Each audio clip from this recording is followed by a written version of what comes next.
So here's an overview of the MIG 135 made by Eastwood. It's a 110 volt welder. The welder comes with a spool adapter, so you can buy larger spools of wire, 12-inch diameter.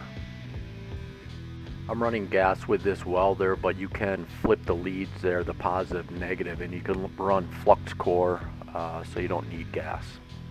There's a white switch towards the top that allows you to run a spool gun for aluminum, but you'll need to use Argon for gas.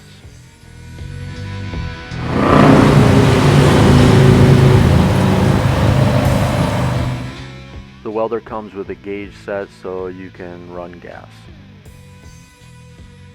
This is a good inexpensive MIG welder for beginners. Thanks for watching.